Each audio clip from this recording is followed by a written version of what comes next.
Very good morning to everyone. Shubhodaya and congratulations. ಯಾಕೆ ಇವತ್ತು ನಮ್ಮದು 50ನೇ ಕಾರ್ಯಾಗಾರ. 50 50 ತಂತ್ರಗಳನ್ನ ಕಲ್ತಿದ್ದೀರಾ ನೀವು. ಎಷ್ಟು ಹೆಮ್ಮೆ ಅನ್ಸತ್ತಲ್ವಾ? 50 ತಂತ್ರಗಳನ್ನ ನಾವು ಕಲ್ತಿದ್ದೀವಿ ಇವತ್ತು. ಅಷ್ಟು ಜ್ಞಾನ ನಮಗೆ ಇವತ್ತು ಬಂದಿದೆ. 50 ದಿನದ ಹಿಂದೆ ಇದ್ದ ವ್ಯಕ್ತಿ ಅಲ್ಲ ನಾನೀಗ. ಒಬ್ಬ ಡಿಫ್ರೆಂಟ್ ವ್ಯಕ್ತಿ. ಹೌದಲ್ವಾ? S R no? ಸೊ ಹಾಗಾಗಿ ನಾನು ನಿಮಗೆ ಆ ಒಂದು ಡೆಡಿಕೇಶನ್ಗೆ, ಆ ಒಂದು ಪೇಷನ್ಸ್ಗೆ, ಆ ಒಂದು ಇಂಟ್ರೆಸ್ಟ್ಗೆ, ಆಸಕ್ತಿಗೆ, ಜೀವನದಲ್ಲಿ ಏನಾದರೂ ಸಾಧಿಸಲೇಬೇಕು ಒಂದು ಛಲ, ಆ ಒಂದು ಹಠಕ್ಕೆ ನಾನು ನಿಮಗೆ ಧನ್ಯವಾದಗಳನ್ನು ತಿಳಿಸ್ತೀನಿ ಮತ್ತೆ ಕಂಗ್ರ್ಯಾಚುಲೇಷನ್ಸ್ ಹೇಳ್ತೀನಿ. ನಿಮ್ಗೆ ನೀವೇ ಒಂದು ಚಪ್ಪಾಳೆಯಿಂದ ಕಟ್ಕೊಡೋ ಸಮಯ. Please appreciate your self. Okay, excellent guys, excellent. Fine. There was some confusion. Now it is over. Now we are going ahead with our daily routine. ಯಾವುದು? ನಂಬರ್ ಒನ್, ನಮ್ಮ ಟೆಸ್ಟೋಸ್ಟೆರೋನ್ ಹಾರ್ಮೋನ್ಗಳನ್ನ ಜಾಸ್ತಿ ಮಾಡ್ಕೊಳ್ಳೋ ಸಮಯ. ಹೇಗೆ? ಭಸ್ತ್ರಿಕಾ ಪ್ರಾಣಾಯಾಮ 3 ಸೆಟ್ಟು. ಓಕೆ, 1 2 3 ಗೋ.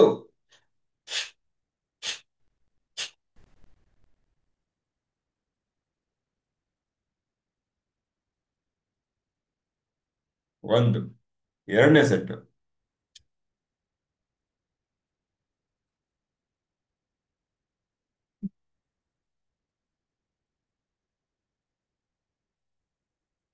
ಎರಡು, ಮೂರನೇ set.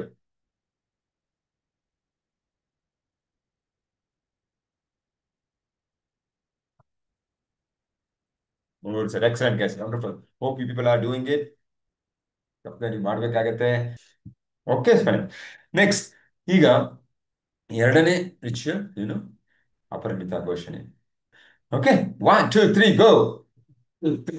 ನಾನು ಅಪರಿಮಿತ. ನಾನು ಅಪರಿಮಿತ. ನಾನು ಅಪರಿಮಿತ. ಎಸ್, ನಾನು ನೀವು ಎಲ್ಲರೂ ಅಪರಿಮಿತರೇ. ನಮ್ಮ ಅಪರಿಮಿತವಾದಂಥ ಸಾಮರ್ಥ್ಯವನ್ನು ಹೆಕ್ಕಿ ತೆಗೆದು ನಮ್ಮ ಜೀವನದ ವಿವಿಧ ರಂಗಗಳಲ್ಲಿ, ಕ್ಷೇತ್ರಗಳಲ್ಲಿ ಮಾಡಬೇಕಾದಂಥ ಸಾಧನೆಯನ್ನ ಮಾಡ್ಲಿಕ್ಕೆ ಹೊರಟಿರುವಂತಹ ಸಾಧಕರು. Okay, congratulations. ಗುಡ್. ಸೊ ನಾವು ಇವತ್ತೇನ್ ಟಾಪಿಕ್ ತಿಳ್ಕೊಳ್ಳೋಣವಾ? ತುಂಬಾ ಇಂಪಾರ್ಟೆಂಟ್, ತುಂಬಾ ಇಂಪಾರ್ಟೆಂಟ್, ತುಂಬಾನೇ ಇಂಪಾರ್ಟೆಂಟ್. ಯಾ, ತುಂಬಾ ಕಷ್ಟ ಕೂಡ. Right, I am going to share my screen right away. Yes ನೋಡಿ, hope my screen is visible to you guys. Yeah, one second. Where is that screen? Give a minute. Give me a minute, please. Where is the screen? Yeah. This is the one. Yes. Yes. ಕಾಣಿಸ್ತಾ ಇದೆಯಾ? Hope my screen is visible to you. ನಾವು ಯಶಸ್ಸಿನ ಸಂಬಂಧಗಳ ಸೃಷ್ಟಿ ಮಾಡುವಂತ ವಿಭಾಗದಲ್ಲಿ ಕಲಿತಾ ಇದ್ದೀವಿ. ಇದರಲ್ಲಿ 9 ತಂತ್ರಗಳಿರುತ್ತೆ. ಅದರಲ್ಲಿ ಮೊದಲನೇದು ಬಿ ಹಿಯರ್. ನಾವು ಈಗಲೇ ಕೇಳೋದನ್ನ ಕಲ್ತಿದ್ದೀವಿ. Have A heart talk. ಹೃದಯದ ಮಾತುಕತೆಗಳನ್ನ ಹೇಗೆ ಆಡಬೇಕು ಅನ್ನೋದನ್ನ ನಾವು ಕಲ್ತ್ಕೊಂಡಿದ್ದೀವಿ. ಸಂಬಂಧಗಳನ್ನ ಉತ್ತಮಪಡಿಸ್ಕೊಳ್ಳೋದಕ್ಕೆ, ಭಿನ್ನಾಭಿಪ್ರಾಯಗಳನ್ನು ದೂರ ಮಾಡ್ಕೊಳ್ಳೋಕೆ. ಇವತ್ತು ನಾವು ಕಲಿತಾ ಇದ್ದೀವಿ tell the truth fast. Tell the truth fast. ಸತ್ಯವನ್ನ ಬೇಗ ಹೇಳಿ, ಹಿಡಿದಿಟ್ಕೋಬೇಡಿ. ಮತ್ತು ಹಾಗೆ ಹೇಳೋದ್ರಿಂದ ಏನು ಲಾಭಗಳು ಅನ್ನೋದನ್ನ ಇವತ್ತು ತಿಳ್ಕೊತೀವಿ. ಸೊ ಮಾರ್ಕ್ ಟ್ವೇನ್ ಹೇಳ್ತಾರೆ, ಪ್ರಸಿದ್ಧ ಬರಹಗಾರರು, ನಾಟಕಕಾರರು, ಲೇಖಕರು, when I doubt, when you are in doubt, tell the truth. Okay, ಯಾವಾಗ ಅನುಮಾನ ಇರುತ್ತೋ ಹೇಳ್ಬಿಡು, ನಿಜ ಹೇಳ್ಬಿಡು. ವೆಯ್ಟ್ ಮಾಡಬೇಡ. ಓಕೆ, ಡೌಟ್ ಇರುವಾಗ, ಅನುಮಾನ ಇರುವಾಗ ಆ ಕ್ಷಣ ಸತ್ಯವನ್ನ ಹೇಳ್ಬಿಡು. ಅದರಿಂದ ಅನೇಕ ಲಾಭಗಳು ಇದಾವೆ. ಯಾಕೆ ಅಂದ್ರೆ truth is uncomfortable. Of course, truth ಅಂದ್ರೆ ಏನು? ಸತ್ಯ. ಸತ್ಯ ಅಂದ್ರೆ ಏನು? ಸಾಮಾನ್ಯವಾಗಿ ನಮಗನ್ಸಿದ್ದನ್ನ ಹೇಳೋದಲ್ಲ, ಅದು ಸತ್ಯ ಆಗೋದಿಲ್ಲ. ತಿಳ್ಕೊಳ್ಳಿ, ಟ್ರುತ್ ಅಂದ್ರೆ ಟ್ರುತ್, ನಿಜವಾಗಿ ಟ್ರುತ್ ಇರಬೇಕು, ಅಂದ್ರೆ ಸತ್ಯ ಇರಬೇಕು. ಸತ್ಯ ಅಂದ್ರೆ ಸೂರ್ಯ ಉದಯಿಸೋದು ಸತ್ಯ ಅಲ್ವಾ? ಚಂದ್ರ ಬರೋದು ಸತ್ಯ. ಈ ನೈಸರ್ಗಿಕ ಕ್ರಿಯೆಗಳೇನು ನಡೀತಾ ಇದೆ ನಮ್ಮ ಪ್ರಪಂಚದಲ್ಲಿ, ಅದೆಲ್ಲ ಸತ್ಯ ಅಲ್ವಾ? ಅದು ಬದಲಾಗೋದಕ್ಕೆ ಸಾಧ್ಯ ಇಲ್ಲ. ಬಟ್ ದೃಷ್ಟಿಕೋನದಿಂದ ಇರುವಂತಹ ಸತ್ಯ ಬೇರೆ ಇರ್ಬೋದು. ನನ್ನ ಸರಿ ತಪ್ಪುಗಳು, ನನ್ನ ಬೇಕು ಬೇಡಗಳು, ನನ್ನ ಒಳ್ಳೇದು ಕೆಟ್ಟದನ್ನ ಅದರಲ್ಲೇ ಹಾಕಿ ಇದೇ ಸತ್ಯ ಅಂತ ನಂಬಿಕೊಂಡಿರೋದಲ್ಲ ಸತ್ಯ. ಯಾವಾಗಲೂ ಎಲ್ಲರಿಗೂ ಯಾವುದೇ ಸಮಯದಲ್ಲಿ ಏನು, ಯಾವುದೇ ಭಾಗದಲ್ಲಿ ಪ್ರಪಂಚದಲ್ಲಿ, ಯಾವುದೇ ಕಾಲಘಟ್ಟದಲ್ಲಿ ಕೂಡ ಅದು ಸತ್ಯವಾಗಿ ಉಳ್ಕೊಂಡಿರುವಂತಹ ಅಂಶಗಳನ್ನು ಮಾತ್ರ ನಾವು ಸತ್ಯ ಅಂತ ಹೇಳ್ತೀವಿ. ನನ್ನ ದೃಷ್ಟಿಕೋನದಿಂದ, ನನ್ನ ಪರ್ಸೆಪ್ಷನ್ ಇಂದ, ನನ್ನ ಗ್ರಹಿಕೆಯಿಂದ ಇದು ಸತ್ಯ ಸತ್ಯ ಸತ್ಯ ಅಂತ ಹೇಳಿ ಅದನ್ನ ನಾವು ನಂಬಿ ಅದನ್ನ ಬೇರೆಯವ್ರು ಕೂಡ ಮೇಲೆ ಹೇರಕ್ ಹೋಗ್ತೀವಲ್ಲ, ಅದರಿಂದ ಅವ್ರು ಕೇಳದೇ ಇದ್ದಾಗ ಆಗುವಂತ ನೋವು, ಬೇಜಾರು, ಅಸಮಾಧಾನ, ಚಿಂತೆ, ಆತಂಕ, ಅವು ಸತ್ಯ ಅಲ್ಲ. ಸೊ ಹೇಗೆ, ಹೌ ಟು ಡಿಫ್ರೆನ್ಶಿಯೇಟ್ ಯಾವುದು ಸತ್ಯ ಯಾವುದು ಮಿಥ್ಯ ಅಂತ ಹೇಳಿದ್ರೆ, ಸ್ನೇಹಿತರೆ, that is what we are going to learn here. ಯಾವತ್ತು ತಿಳ್ಕೊಳ್ಳಿ, ಟ್ರೂತ್ ಹೇಳಬೇಕು ಜನರಿಗೆ. ಟ್ರೂತ್ ಅಂದ್ರೆ ಸತ್ಯವನ್ನ ನಾವು ನುಡಿಬೇಕಾಗುತ್ತೆ, ಸತ್ಯವನ್ನ ಹಿಡಿದಿಟ್ಕೊಳ್ಳೋದಲ್ಲ. ಎಷ್ಟು ಕೆಲವೊಮ್ಮೆ, ಹೆಚ್ಚು ಸಮಯದಲ್ಲಿ ಕೆಲವೊಮ್ಮೆಕ್ಕಿಂತ ನಾವು ಚಿಕ್ಕ ವಯಸ್ಸಿಂದ ಇವಾಗವರೆಗೂ ಕೂಡ ಸತ್ಯವನ್ನ ಹೇಳೋದಕ್ಕೆ ಹಿಂಜರಿತೀವಿ. ಯಾಕೆ? ಯಾಕೆಂದ್ರೆ ಸತ್ಯ ತುಂಬಾ ಅನ್ಕಂಫರ್ಟಬಲ್, ಅದನ್ನ ಕೇಳಕ್ಕೆ ಯಾರಿಗೂ ಇಷ್ಟ ಆಗಲ್ಲ ಅಲ್ವಾ? ನಮಗೆ ಹೇಳಕ್ ಇಷ್ಟ ಆಗಲ್ಲ. ಫಸ್ಟ್ ಆಫ್ ಆಲ್ ಇನ್ನೊಬ್ಬನಿಗೆ ಹೇಳಬೇಕು, ಫೀಡ್ಬ್ಯಾಕ್ ಕೊಡಬೇಕು, ಸತ್ಯ. ಫಾರ್ ಎಕ್ಸಾಂಪಲ್, ಸಣ್ಣ ಎಕ್ಸಾಂಪಲ್ ಕೊಡಬೇಕು ಅಂತ ಹೇಳಿದ್ರೆ, ಯಾವುದೋ ವ್ಯಕ್ತಿ ಏನೋ ಬಟ್ಟೆನ ಅಸ್ತವ್ಯಸ್ತವಾಗಿ ಹಾಕೊಂಡಿರ್ತಾನೆ ಅಂತ ಇಟ್ಕೊಳ್ಳೋಣ. ಆತನಿಗೆ ಇದನ್ ಬಟ್ಟೆ ಅಲ್ಲೊಂಚೂರು ಅರ್ಧೋಗಿದೆ ಅಥವಾ ಅದೇನೋ ಆ ಭಾಗ ಕಾಣ್ತಾ ಇದೆ ಅಂತ ಹೇಳಕ್ಕೆ ಒಂಥರ ಸಂಕೋಚ. ಸತ್ಯ ಅದು. ಅವ್ರಿಗೆ ಹೇಳಿದ್ರೆ ಏನ್ ತಿಳ್ಕೊತಾರೋ, ಏನ್ ಬೇಜಾರು ಮಾಡ್ಕೊತಾರೋ, ಯಾ ಅದನ್ನ ಹೇಳೋದಿಲ್ಲ. ನಾವು ಅನ್ಕಂಫರ್ಟಬಲ್ ಫೀಲ್ ಆಗ್ತಾರೆ. ಕೆಲವರಿಗಂತೂ ನಿಮ್ಗೆ ಕೋಪ ಇದೆ ರೀ, ಇದರಿಂದ ನಿಮಗೆ ತೊಂದರೆ ಆಗುತ್ತೆ, ಆರೋಗ್ಯಕ್ಕೆ ಹಾನಿ ಆಗುತ್ತೆ, ನಿಮ್ಮ ಪರಿಸರ ಕೂಡ ಹಾಳಾಗುತ್ತೆ, ನಿಮ್ಮ ಜೊತೆ ಇರುವಂತಹ ಜನಗಳಿಗೆ ಕೂಡ ನೋವಾಗುತ್ತೆ, ನಿಮ್ಗೆ ಇರುವಂತಹ ಒಂದು ಗುಣದಿಂದ ನಾಳೆ ದಿನ ನಿಮಗೆ ಸ್ಟ್ರೆಸ್ ಲೆವೆಲ್ ಜಾಸ್ತಿ ಆಗುತ್ತೆ, ಯಾ ಕಾರ್ಟಿಸಾಲ್, ಅಡ್ರಿನಲಿನ್ ಜಾಸ್ತಿ ಆಗುತ್ತೆ, ಹಾರ್ಮೋನ್ಗಳ ಪ್ರಭಾವ ನಿಮ್ಮ ಆರೋಗ್ಯ ಕೆಡುತ್ತೆ ಅಂತ ಹೇಳಿದ್ರೆ ಅವ್ರು ಒಪ್ಪಲ್ಲ. ಯಾಕೆ? ಅದನ್ನ ತಗೊಳಕ್ಕೆ ಅವ್ರಿಗೆ ಕಷ್ಟ. ತನ್ನಲ್ಲಿರುವಂತಹ ಗುಣಗಳನ್ನ ಫೀಡ್ಬ್ಯಾಕ್ ರೂಪದಲ್ಲಿ ಬೇರೆಯವರಿಂದ ಪಡ್ಕೋಬೇಕು ಅಂದ್ರೆ ಒಂಥರ ಕಷ್ಟ ಎಲ್ಲರಿಗೂ, ನಮಗೂ ನಿಮಗೂ ಎಲ್ಲರಿಗೂ ಸೇರಿ, ಅಲ್ವಾ? ಹಾಗಾಗಿ ನಾವು ಸತ್ಯವನ್ನ ಹೇಳಕ್ಕೆ ಹಿಂದೇಟಾಗ್ತೀವಿ. ಒಂದು, ಅವ್ರಿಗೆ ಅನ್ಕಂಫರ್ಟಬಲ್ ಆಗುತ್ತೆ ಅಲ್ವಾ? ಒಂಥರ ಅಸಮಾಧಾನ ಆಗುತ್ತೆ ಅವ್ರಿಗೆ, ನಮ್ಗೆ ನಮ್ಮ ಬಗ್ಗೆ ಇರುವಂತ ಅಭಿಪ್ರಾಯ ಬದಲಾಗ್ಬಿಡ್ಬಹುದು, ಅಥವಾ ಅವ್ರಿಗೆ ಹರ್ಟ್ ಆಗ್ಬಿಡ್ಬೋದು. ಇದೆಲ್ಲ ವಿಚಾರಗಳು ನಮ್ಮ ತಲೆ ಮೇಲೆ ಬಂದಾಗ ನಾವೇನ್ ಮಾಡ್ತೀವಿ? ಸತ್ಯವನ್ನ ಹೇಳೋದ್ರಿಂದ ಹಿಂಜರಿತೀವಿ, ಮತ್ತೆ ಅದನ್ನ ನಮ್ಮಲ್ಲೇ ಅದನ್ನಿಟ್ಕೋತೀವಿ. ಇದು ಸಂಬಂಧದಲ್ಲಿರ್ಬೋದು, ಬಿಸ್ನೆಸ್ ಅಲ್ಲಿ ಇರ್ಬೋದು, ಪ್ರೊಫೆಷನಲ್ ಇರ್ಬೋದು, ನೆರೆ ಹೊರೆ ಎಲ್ಲೇ ನೋಡಿ, ನಾವು ಯಾವ ಮುಕ್ತವಾಗಿ ನಮ್ಮ ಮನಸ್ಸಲ್ಲಿರೋದನ್ನೆಲ್ಲ ಹೇಳೋದಕ್ಕೆ ಸಾಧ್ಯನೇ ಇಲ್ಲ ಅಲ್ವಾ? ಚಿಕ್ಕ ವಯಸ್ಸಿಂದನೂ ಅಷ್ಟೇ. ನಾನು ಇದು ಹೇಳಿದ್ರೆ ಏನಾಗ್ಬಿಡ್ಬೋದು ಪರಿಣಾಮಗಳು, ನನಗೆ ಅನುಕೂಲಕರವಾಗಿರುತ್ತಾ ಪ್ರತಿಕೂಲವಾಗಿರುತ್ತಾ, ಇದರ ರಿಸಲ್ಟ್, ಅದೆಲ್ಲ ಯೋಚನೆ ಮಾಡ್ತೀವಿ. ಹಾಗಾಗಿ ನಾವು ಸತ್ಯನ ಹೇಳೋದಿಲ್ಲ. ಸೊ ಬಟ್ ಯಾಕೆ ಹೇಳ್ಬೇಕು ಸತ್ಯ? ಸತ್ಯನ ಹಿಡ್ಕೊಂಡ್ರೆ ಏನಾಗುತ್ತೆ ಒಳಗಡೆ? ಎಷ್ಟೋ ಜನ ಎಷ್ಟೋ ವರ್ಷಗಳ ಸತ್ಯನ ಮುಚ್ಚಿಟ್ಕೊಂಡಿರ್ತಾರೆ. ಬಟ್ ಸ್ನೇಹಿತರೆ, ಮನೋವಿಜ್ಞಾನ ಹೇಳುತ್ತೆ, ಮನೋವಿಜ್ಞಾನದ ಆಂಗಲ್ ಅಲ್ಲಿ ನಾವು ನೋಡಿದ್ರೆ, ಸತ್ಯವನ್ನ ಅಂದ್ರೆ ಯಾವುದೋ ಒಂದು ವಿಚಾರವನ್ನ ನಮಗೆ ಗೊತ್ತಿದ್ದು ಅದನ್ನು ವ್ಯಕ್ತಪಡಿಸದೆ ಒಳಗಡೆ ಇಟ್ಟುಕೊಂಡಿದ್ದರೆ ಅದು ನಮ್ಮನ್ನು ಇಂಚು ಇಂಚಾಗಿ ನಾಶ ಮಾಡುತ್ತೆ. ಮೀನಿಂಗ್, ಅದು ನಮ್ಮ ಒಂದು ಏನು ಬಿಹೇವಿಯರ್ ಮೇಲೆ ಪರಿಣಾಮ ಬೀರುತ್ತೆ, ನಮ್ಮ ಆಟಿಟ್ಯೂಡ್ ಮೇಲೆ ಪರಿಣಾಮ ಬೀರುತ್ತೆ, ನಾವು ಥಿಂಗ್ಸ್ ನ ಹೇಗ್ ನೋಡ್ತೀವಿ ಅನ್ನೋ ಪರ್ಸೆಪ್ಷನ್ ಮೇಲೆ, ಗ್ರಹಿಕೆ ಮೇಲೆ ಪರಿಣಾಮ ಬೀರುತ್ತೆ. ಯಾಕೆ ಅಂತ ಹೇಳಿದ್ರೆ, ಒಂದು ಸತ್ಯನ ನಾವು ಹೇಳ್ಬೇಕು ಹೇಳ್ಬೇಕು ಅಂತ ಹೇಳಕ್ಕಾಗ್ದೆ ಒದ್ದಾಟ ಮಾಡ್ತಾ ಇರ್ತೀವಲ್ಲ, ಅದರ ಅರ್ಥ ಏನು? ಅಥವಾ ಈ ಸತ್ಯನ ನನ್ನಲ್ಲೇ ಇಟ್ಕೊಂಡ್ರೆ, ಅದು ನನಗೇ ಗೊತ್ತಿಲ್ಲದ ರೀತಿಯಲ್ಲಿ ಸುಪ್ತ ಮನಸ್ಸಿನಲ್ಲಿ ಕೂತ್ಕೊಂಡು ನನ್ನ ಆಕ್ಷನ್ಗಳನ್ನ ಕಂಟ್ರೋಲ್ ಮಾಡ್ತಾ ನನಗೆ ಗೊತ್ತಿರಲ್ಲ. ಒಂದು ಬೇರೆಯವರಲ್ಲಿ ಇರುವಂತಹ ನ್ಯೂನತೆಗಳನ್ನ ಹೇಳಬೇಕು, ಬೇರೆಯವ್ರು ಮಾಡ್ತಾ ಇರೋ ತಪ್ಪುಗಳನ್ನ ಅವ್ರಿಗೆ ತಿಳಿಸಿ ಹೇಳಬೇಕು, ಅದು ಸತ್ಯ ಅಂತ ಹೇಳುತ್ತೆ. ಅದನ್ನ ಹೇಳಲಿಕ್ಕೆ ನಾವು ಹಿಂದೇಟಾಗ್ತೀವಿ. ಯಾಕೆ? ಅವ್ರಿಗೆ ಬೇಜಾರಾಗುತ್ತೆ, ಅವ್ರು ನಮ್ಮ ಸಂಬಂಧ ಹಾಳಾಗ್ಬೋದು, ನಮ್ಮ ಮೇಲೆ ಕೋಪ ಪಡ್ಕೋಬಹುದು, ನಮ್ಮನ್ನ ಬೇರೆದೇ ಒಂದು ದೃಷ್ಟಿಕೋನದಿಂದ ನೋಡ್ಬೋದು. ಅಂತ ಹೇಳಿ ಭಯದಿಂದ ನಾವು ಹೇಳಲ್ಲ. ಇನ್ನೊಂದು ನಮ್ಮ ಸತ್ಯಗಳು, ಯಾವುದೋ ಒಂದು ಸತ್ಯಗಳು. ಚಿಕ್ಕ ವಯಸ್ಸಿನಲ್ಲಿ ಏನೋ ಒಂದು ಚಿಕ್ಕ ಕಳ್ತನ ಮಾಡಿರ್ಬೋದು ಗೊತ್ತಿಲ್ಲದೆ.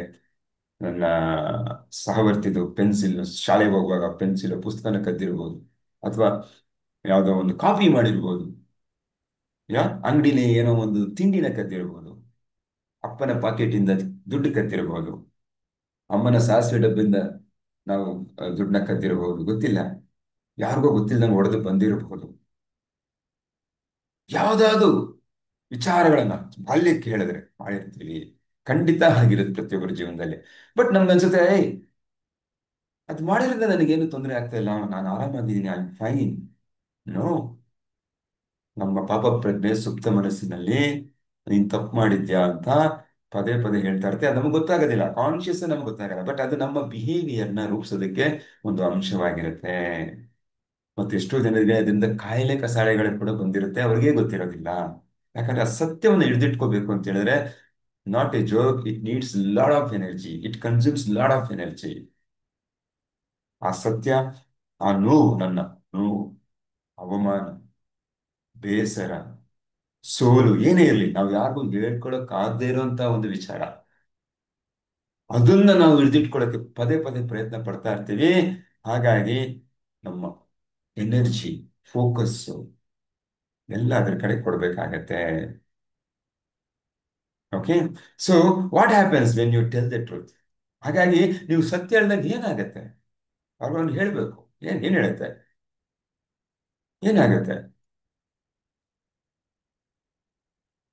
ಅಂತ ಒಂದು ಎಕ್ಸಾಂಪಲ್ನ ಅವರು ಮಾಡ್ತಾರೆ. ಒಂದು ಸೆಮಿನಾರ್ ಅಲ್ಲಿ ಮಾಡುವಾಗ ಒಂದು ಚಿಕ್ಕ ಎಕ್ಸಾಂಪಲ್ನ ಅವರು ಹೇಳ್ತಾರೆ. ಅವರೊಂದು ಸೆಮಿನಾರ್ ಮಾಡುವಾಗ ಅಲ್ಲಿ ತುಂಬಾ ಜನ ಇರ್ತಾರೆ, ಅವ್ರಿಗೊಂದು ಅವಕಾಶ ಕೊಡ್ತಾರೆ. ಯಾ ಓಕೆ, ಈಗ ನೀವು ನಿಮ್ಮ ಮನೆಯವ್ರ ಜೊತೆ ಇಲ್ಲ, ನೀವು ಇಲ್ಲಿ ಏನೋ ಒಂದು ಜ್ಞಾನ ಕಲಿಯಲ್ಪಟ್ಟಿದ್ದೀರಾ. ನಿಮಗೆ ಸತ್ಯ ಹೇಳೋದ್ರಿಂದ ಬೇರೆಯವ್ರು ನಿಮ್ಮ ಬಗ್ಗೆ ಏನೋ ಜಡ್ಜ್ ಮಾಡ್ತಾರೆ, ನಿಮ್ಮ ಬಗ್ಗೆ ಬೇರೆ ಅಭಿಪ್ರಾಯ ಹೊಂದ್ತಾರೆ, ನಿಮ್ಮ ಸಂಬಂಧ ಹಾಳಾಗತ್ತೆ. ಏನೂ ಇಲ್ಲ, ಏನೂ ಇಲ್ಲ. ಯಾಕಂದ್ರೆ ನಿಮ್ಗೆ ಗೊತ್ತಿರುವಂತಹ ವ್ಯಕ್ತಿಗಳು ಇಲ್ಲಿ ಯಾರು ಇಲ್ಲ. ಇಲ್ಲೆಲ್ಲ ಬೇರೆ ಬೇರೆ ವ್ಯಕ್ತಿಗಳು ಒಂದು ಸಮಾನ ಉದ್ದೇಶದಿಂದ ಇಲ್ಲಿದ್ದಾರೆ. ಬಟ್ ಇಲ್ಲಿ ನೀವು ನಿಮ್ಮ ಜೀವನದಲ್ಲಿ ನೀವು ಅಡಗಿಸಿಟ್ಟುಕೊಟ್ಟಿರುವಂತಹ ಒಂದು ಸತ್ಯವನ್ನ ಹೇಳಬೇಕು, ಹೊರಗಡೆ ಹಾಕ್ಬೇಕು ಅಂತ ಒಂದು ಅವಕಾಶ ಕೊಡ್ತಾರೆ. ಆಗ ಒಬ್ಬೊಬ್ಬರೇ ಹೇಳ್ಬಿಟ್ಟು ನಿಂತ್ಕೋಬೇಕು. ಎಲ್ಲಾರು ನಿಮ್ಮನ್ನ ನೋಡ್ತಾ ಇರ್ತಾರೆ, ನೀವು ಅದನ್ನ ಹೇಳ್ಬಿಡ್ಬೇಕು. ನಿಮ್ಮ ಸತ್ಯನ ಏನು ಇವತ್ತು ಅವಸಿಟ್ಕೊಂಡಿದ್ದೀರಿ ನಿಮ್ಮ ಮನಸ್ಸಿನಲ್ಲಿ, ಯಾರಿಗೂ ಹೇಳ್ದೇ ಇರುವಂತದ್ದು ಒಂದು ಸತ್ಯನ ವ್ಯಕ್ತಪಡಿಸ್ಬಿಡ್ಬೇಕು, ಹೇಳ್ಬಿಡ್ಬೇಕು. ಮತ್ತೆ ಉಳಿದವರು ಯಾವುದೇ ಜಡ್ಜ್ಮೆಂಟ್ ಮಾಡಬಾರ್ದು, ಯಾವುದೇ ಫೀಡ್ಬ್ಯಾಕ್ ಕೊಡೋಂಗಿಲ್ಲ, ಯಾವುದೇ ಎಕ್ಸ್ಪ್ರೆಷನ್ ಮಾಡೋಂಗಿಲ್ಲ. ಜಸ್ಟ್ ಕೇಳ್ಬೇಕಷ್ಟೆ, ಜಸ್ಟ್ ಕೇಳ್ಬೇಕು. Just listen to his talk, whatever. ಆ ಅವಕಾಶ ಕೊಡ್ತಾರೆ. ಅವಾಗ ಒಬ್ಬೊಬ್ರು ಹೇಳ್ತಾರೆ. ಒಬ್ರು ಹೇಳ್ತಾರೆ, ಹೌದು ನಾನು ಚಿಕ್ಕ ವಯಸ್ಸಲ್ಲಿ ಕಳ್ತನ ಮಾಡಿದ್ದೆ. ಇನ್ನೊಬ್ರು ಹೇಳ್ತಾರೆ, ಕಾಪಿ ಮಾಡಿದ್ದೆ ಶಾಲೆಯಲ್ಲಿ. ಇನ್ನೊಬ್ಬರು ಪುಸ್ತಕ ಕದ್ದಿದ್ದೆ, ಪೆನ್ ಕದ್ದಿದ್ದೆ. ಇನ್ನೊಬ್ಬರಿಗೇನೋ ಮೋಸ ಮಾಡಿದೆ ದುಡ್ಡು ತಗೊಂಡು. ಯಾ ಆ ಸತ್ಯಗಳನ್ನ ಅವರು ಯಾವತ್ತಿಗೂ ಎಲ್ಲಿಗೂ ಯಾವ ಒಂದು ಸಂದರ್ಭದಲ್ಲೂ ಹೇಳ್ಕೊಳಕ್ಕಾಗದೇ ಇರುವಂತಹ ಒಂದು ಸತ್ಯವನ್ನ ಅವರು ಹೊರಗಡೆ ಹೇಳ್ತಾರೆ. ಆ ಎಕ್ಸರ್ಸೈಸ್ ಮಾಡಿದ ನಂತರ ಎಲ್ಲಾರನ್ನೂ ಕೇಳಿದಾಗ ಹೇಗೆ ಅನ್ನಿಸ್ತಾ ಇದೆ ವ್ಯಕ್ತಿ ಬಗ್ಗೆ, ನಿಮಗೆ ಅಭಿಪ್ರಾಯ ಬದಲಾಗಿದ್ಯಾ? ಅವ್ನು ಹೇಳ್ದ, ಎಲ್ಲ ಖಂಡಿತ ಇಲ್ಲ. ಯಾಕಂದ್ರೆ ಪ್ರತಿಯೊಬ್ಬ ಮನುಷ್ಯನು, ಪ್ರತಿಯೊಬ್ಬರು ಆ ಕಾರ್ಯಾಗಾರದಲ್ಲಿರೋರ್ಗೆಲ್ಲರಿಗೂ ಒಂದು ಸತ್ಯ ಇತ್ತು, ಯಾವುದೋ ಒಂದು ತಪ್ಪು ಮಾಡಿದ್ದಾರೆ. ಯಾರು ಪರ್ಫೆಕ್ಟ್ ಇಲ್ಲ, ಯಾರು ಪರ್ಫೆಕ್ಟ್ ಇಲ್ಲ. ಬಟ್ ಆ ತಪ್ಪು ಮಾಡಿದೀನಿ ಅಂತ ಪಾಪ ಪ್ರಜ್ಞೆಯಲ್ಲಿ ನಾವು ಬೈತಾ ಇರ್ತೀವಲ್ಲ, ಅದರಿಂದ ಈಚೆ ಬರ್ಬೇಕು. ಯಾವಾಗ ಈಚೆ ಬರ್ತೀವಿ ಅದನ್ನ ನಾವು ಹೇಳ್ಕೊಂಡಾಗ ಮಾತ್ರ ಬರ್ಲಿಕ್ಕೆ ಸಾಧ್ಯ ಆಗತ್ತೆ. ಪಾಪ ಪ್ರಜ್ಞೆ ಏನ್ ಮಾಡುತ್ತೆ? ನಮ್ನ ಹಿಡ್ದಿಟ್ಕೊಡುತ್ತೆ. ನಮ್ಮ ಸಾಮರ್ಥ್ಯನ, ನಿಜ ಸಾಮರ್ಥ್ಯನ ತೋರ್ಸಕ್ಕಾಗ್ಲಿ ಅಥವಾ ನಮಗೆ ನಾವೇ ಕಂಡಿಡ್ಕೊಳಕ್ಕಾಗ್ಲಿ ಬಿಡೋದಿಲ್ಲ. ಹೇ, ನಾನೇನೋ ಕೆಟ್ಟವನು, ನಾನೇನೋ ಅವತ್ತೇನೋ ತಪ್ಪು ಮಾಡಿದ್ದೀನಿ, ನನಗೆ ಮಾಡಕ್ಕಾಗಲ್ಲ, ಸಾಮರ್ಥ್ಯ ಇಲ್ಲ, ನನಗೆ ಆ ಯೋಗ್ಯತೆ ಇಲ್ಲ.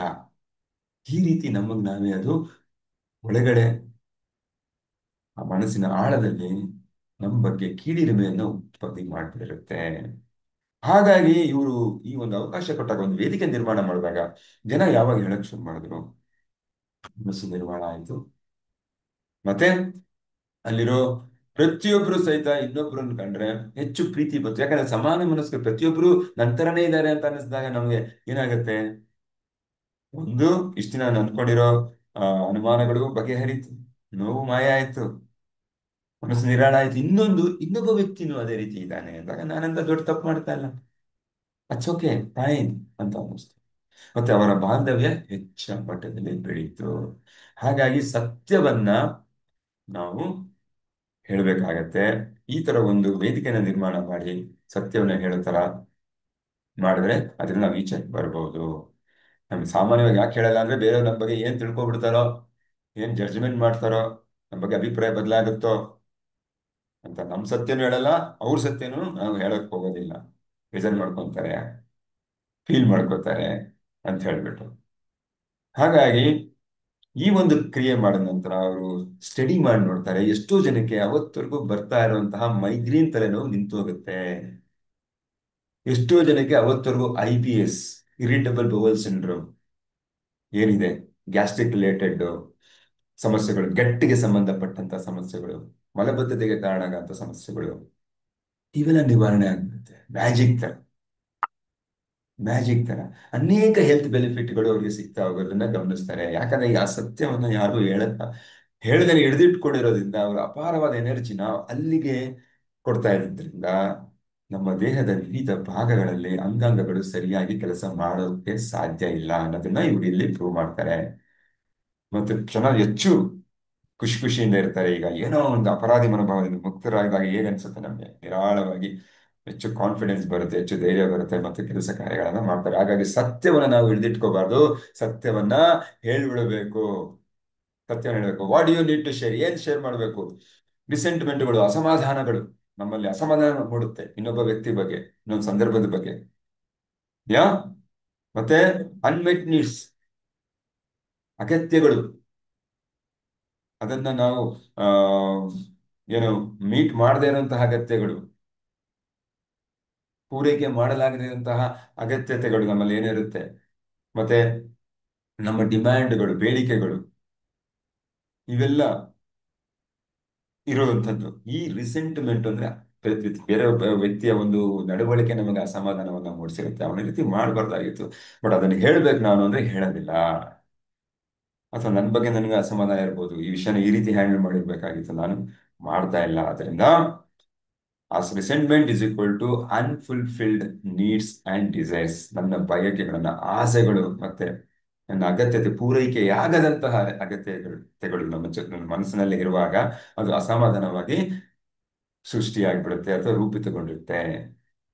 ಮನಸ್ಸಿನಲ್ಲಿ ಅಸಮಾಧಾನ ಇದ್ದಾಗ ಅದನ್ನ ನನ್ನ ಪಾರ್ಟ್ನರ್ ಬಗ್ಗೆ ನಾನು ಏನೋ ಒಂದು ಎಕ್ಸ್ಪೆಕ್ಟ್ ಮಾಡ್ತಾ ಇರ್ತೀನಿ, ಅವ್ರು ಮಾಡೋದಿಲ್ಲ, ಅಲ್ಲ, ನನಗೇನೋ ಬೇಕು, ನನ್ನದೇನೋ ಆಸೆ ಇದೆ, ಅದನ್ನ ಪೂರೈಕೆ ಮಾಡೋದಿಲ್ಲ. ಅವಾಗ ಅವ್ರು ನನ್ನ ಈ ರೀತಿ ಬಿಹೇವ್ ಮಾಡ್ಬೇಕು, ನಾನು ಪ್ರೀತಿಸ್ಬೇಕು ಅಂತ ಇರುತ್ತೆ, ಅವ್ರು ಮಾಡೋದಿಲ್ಲ. ಈ ಒಂದು ಸಂದರ್ಭದಕ್ಕೆ ಈ ರೀತಿ ನನ್ನ ಆ ನೋಡ್ಕೋಬೇಕು ಅಂತ ಅನ್ಕೊಂತೀನಿ, ಮಾಡೋದಿಲ್ಲ. ಅಥವಾ ಎಲ್ಲೋ ಕರ್ಕೊಂಡು ಹೋಗ್ಬೇಕು, ಮತ್ತೊಮ್ಮೆ ನಮ್ಮ ಜೊತೆ ಕ್ವಾಲಿಟಿ ಟೈಮ್ನ ಸ್ಪೆಂಡ್ ಮಾಡಬೇಕು, ಈ ರೀತಿ ಹತ್ತು ಹಲವು ಬಗೆಯ ಆಸೆಗಳು, ಬಯಕೆಗಳು ನಮಗಿರುತ್ತೆ. ಅದು ಫುಲ್ಫಿಲ್ ಆಗೋದಿಲ್ಲ, ಆ ಪೂರೈಕೆ ಮಾಡೋದಿಲ್ಲ ಇನ್ನೊಬ್ಬ ವ್ಯಕ್ತಿ. ಆಗ ನಮಗೆ ಅಸಮಾಧಾನ ಇನ್ನೊಬ್ಬ ವ್ಯಕ್ತಿ ಬಗ್ಗೆ ಮೂಡುತ್ತೆ. ಸೊ ಹಾಗೆ ಇದನ್ನ ಹೇಳಬೇಕು, ಮನಸ್ಸಲ್ಲಿ ಇಟ್ಕೋಬಾರ್ದು. ಈ ನಿಜವನ್ನ ನಾವು ಹೇಳಿದಾಗ, ಸತ್ಯವನ್ನ ಹೇಳಿದಾಗ ನಮ್ಮ ಮನಸ್ಸು ಹಗುರವಾಗುತ್ತೆ, ಮತ್ತು ಅಪಾರವಾದಂತ ಎನರ್ಜಿ ನಾವು ಸೇವ್ ಮಾಡ್ತೀವಿ. ಆ ಎನರ್ಜಿ ಸೇವ್ ಮಾಡಿರುವಂತ ಎನರ್ಜಿನ ನಾವು ಬೇರೆ ಕಡೆ ಹಾಕ್ಬಹುದು. ಓಕೆ. ಸೊ ಬೇರೆಯವ್ರ ಬೇಜಾರಾಗತ್ತೆ, ನೋವಾಗತ್ತೆ, ಅವರಿಗೆ ಆ ನಮ್ಮ ಬಗ್ಗೆ ಬೇರೆ ಅಭಿಪ್ರಾಯ ಬದಲಾಗ್ಬಿಡುತ್ತೆ ಅಂತ ಹೇಳಿ ಇಟ್ಕೊಳ್ಳೋ ಬದಲು ಅದನ್ನ ಹೇಳ್ಬಿಡ್ಬೇಕು. So telling the truth pays dividend. ನಿಜ ಹೇಳೋದು ನಮಗೆ ಲಾಭವನ್ನು ತಂದುಕೊಡುತ್ತೆ. ಅಫ್ಕೋರ್ಸ್ ಆ ಸಮಯದಲ್ಲಿ, ಆ ಕ್ಷಣದಲ್ಲಿ ಅದು ಇನ್ನೊಬ್ಬ ವ್ಯಕ್ತಿಗೆ ಹರ್ಟ್ ಆಗ್ಬೋದು. ಏನಪ್ಪ ಇವನು ಈ ರೀತಿ ಹೇಳ್ತಾ ಇದ್ದಾನೆ, ಆ ನನ್ನ ಬಗ್ಗೆ ನಾನು ನನ್ನ ಬಗ್ಗೆ ಈ ತರ ಫೀಡ್ಬ್ಯಾಕ್ ಕೊಡ್ತಾ ಇದ್ದಾನೆ, ನನಗೆ ತಗೊಳಕ್ ಆಗ್ತಾ ಇಲ್ಲ. ಬಟ್ ಅಥವಾ ಅವನು ಬಹುಶಃ ಅವನ ದೃಷ್ಟಿಕೋನದಲ್ಲಿ ಅವನ ಅಭಿಪ್ರಾಯನ ಹೇಳ್ತಾ ಇರ್ಬೋದು, ನಾನು ಆಕ್ಚುಲಿ ಅಲ್ಲ ಅಂತ ಎಣಿಸ್ಬೋದು. That still fine, that is still fine. But ಸ್ನೇಹಿತರೆ, ಯಾವ ವ್ಯಕ್ತಿ ನಮಗೆ, ನಾವು ಕೂಡ ಗಮನಿಸಿದೀವಿ, ಯಾವ ವ್ಯಕ್ತಿ ನಮಗೆ ನಿಜವನ್ನೇ ಹೇಳ್ತಾರೋ ಅವ್ರು ನಮಗೆ ಆತ್ಮೀಯರಾಗ್ತಾರೆ. ನಮ್ಗೆ ಆ ಕ್ಷಣಕ್ಕೆ ಬೇಜಾರಾಗ್ಬೋದು ನನ್ನ ಬಗ್ಗೆ, ನಿನಗೆ ಕೋಪ ಕಣ, ನಿನಗೆ ನಿನಗೆ ನಿನಗೆ ಸಾಮರ್ಥ್ಯ ಇಲ್ಲ ಅಂತ ಹೇಳಿದ್ರು ಸಹಿತ ನನ್ನ ಸಾಮರ್ಥ್ಯ ಇದೆಯಾ ಇಲ್ವಾ ಅಂತ ಚೆಕ್ ಮಾಡಕ್ ಒಂದು ಅವಕಾಶ ಆಗತ್ತೆ, ಅಲ್ವಾ?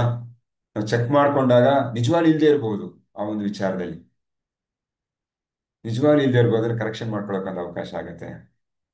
ಅಥವಾ ನಿಜವಾಗ್ಲೂ ನನ್ನ ಸಾಮರ್ಥ್ಯ ಇದೆ, ಇದನ್ನ ನೆಕ್ಸ್ಟ್ ಮಟ್ಟಕ್ಕೆ, ಮುಂದಿನ ಹಂತಕ್ಕೆ ಹೇಗೆ ತೆಗೆದುಕೊಂಡು ಹೋಗೋದು ಅನ್ನೋದು ಒಂದು ಸಹಾಯ ಆಗುತ್ತೆ.